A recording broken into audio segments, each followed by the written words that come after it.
नमस्कार दोस्तों, मेरा नाम विनीत तिवारी है और एक बार फिर से आपको मेरे YouTube चैनल फिनकार्ड सॉल्यूशन में स्वागत है। आज के इस वीडियो में मैं आपके कुछ क्वेश्चन लेके आया हूं और इस क्वेश्चन में जो भी आपके डाउट है मैं पूरी कोशिश करूंगा कि आपके इन डाउट्स को मैं क्लियर कर पाऊं।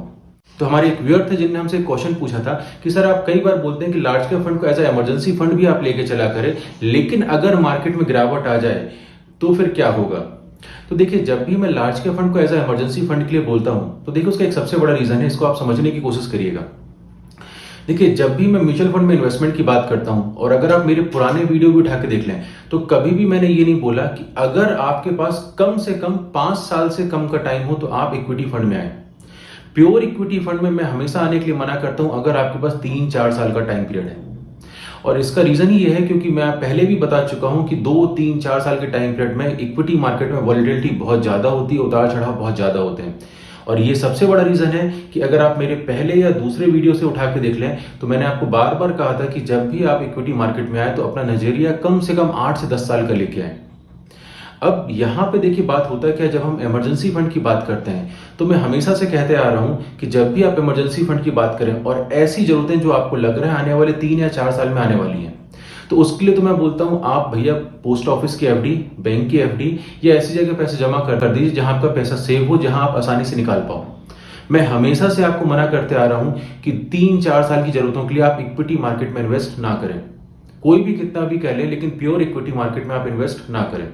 अगर आपको 3 से 4 साल के अंदर अपना पैसा निकालना है। अब उसके बाद भी हो क्या रहा है कि जब भी हम नए इन्वेस्टर से मिलते हैं, आज के समय जो हम यूथ से मिल रहे हैं और जब भी हम नए यूथ से मिलते हैं इन्वेस्टमेंट के लिए, तो लगभग सबके दिमाग में क्या चल रहा है, भले उनके पास इमरजेंसी फंड ना हो लेकिन उन्हें अपना पूरा का पूरा एलोकेशन कहां रखना है, स्मॉल कैप और मिड कैप में लेके चलना है। और जैसा कि आपसे मैं कई बार कह चुका हूं कि जब भी हम स्मॉल कैप में इन्वेस्ट करते हैं, ये स्वाभाविक सी बात है, आने वाले समय में अगर हम देखें 15 से 20 साल के टाइम पीरियड में हमें सही रिटर्न तो स्मॉल कैप बना के देने वाले हैं और एक्चुअल रिटर्न जो हमें मिलने वाला है वो स्मॉल कैप और मिड कैप से मिलेगा अगर आपने सिस्टमैटिक तरीके से 15 से 20 साल इन्वेस्टमेंट कर लिया। लेकिन होता क्या है, क्योंकि हमने अपनी फाइनेंशियल प्लानिंग प्रॉपर तरीके से नहीं की, आज हमारे पास अगर ना तो मेडिकल सिक्योरिटी है, ना तो हमारे पास स्टेप कोई टर्म प्लान है कि हमारे ना रहने पे हमारी फैमिली का क्या होगा। तो जब हमारे पास किसी भी टाइप की फाइनेंशियल सिक्योरिटी नहीं थी और उस समय अगर हम पूरा अमाउंट स्मॉल कैप फंड में डाल देंगे तो अगर मार्केट में करेक्शन आएगा तो वो स्मॉल कैप फंड भी गिरेंगे। और मैं नहीं चाहता कि किसी रीजन से आपको स्मॉल कैप फंड से पैसा विड्रॉल करना पड़े। आमतौर में देखा जाता है कि जब भी हमने लार्ज कैप फंड में एसआईपी की है या लमसम इन्वेस्टमेंट किया है तो 5 साल या 10 साल का ट्रैक रिकॉर्ड उठा लीजिए आप, आपको गिरी हालत में 12 से 13% का रिटर्न तो आसानी से लार्ज कैप फंड देके चले जाते हैं। और अगर 5 से 6 साल का टाइम है और उसके बाद अगर आपको इमरजेंसी आ रही है किसी कारण से,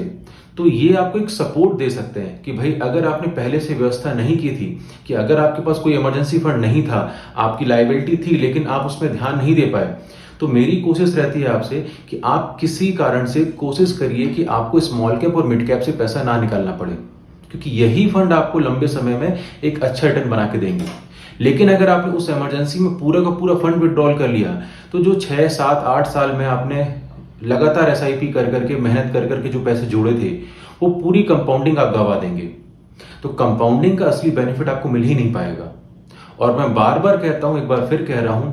म्यूचुअल फंड में सही पैसा आपका तभी बनता है जब कम से कम आपने 10 साल का टाइम पीरियड निकाल लिया हो। एक्चुअल कंपाउंडिंग तो आपको 10 साल के बाद ही दिखाई देगी, चाहे आप लार्ज कैप में इन्वेस्ट करें, स्मॉल कैप में इन्वेस्ट करें या मिड कैप में इन्वेस्ट करें, आप एसआईपी करें या लमसम इन्वेस्टमेंट करें। म्यूचुअल फंड हमेशा आपको पैसे बना के देता है, लेकिन लॉन्ग टर्म में। और सही कंपाउंडिंग तो आपको 10 साल के बाद, 1 दशक के बाद ही दिखाई देती है। तो ये एक सबसे बड़ा रीजन रहता है कि आप जब भी म्यूचुअल फंड में आए तो लंबे समय से आए। और जैसे कि सर का क्वेश्चन था कि अगर मार्केट में बड़ी गिरावट आ जाए तो क्या करें, तो देखिए सर, मार्केट में अगर बड़ी गिरावट आएगी तो ना तो लार्ज कैप बचने वाले, ना तो स्मॉल कैप बचने वाले, तो ना तो मिड कैप बचने वाले।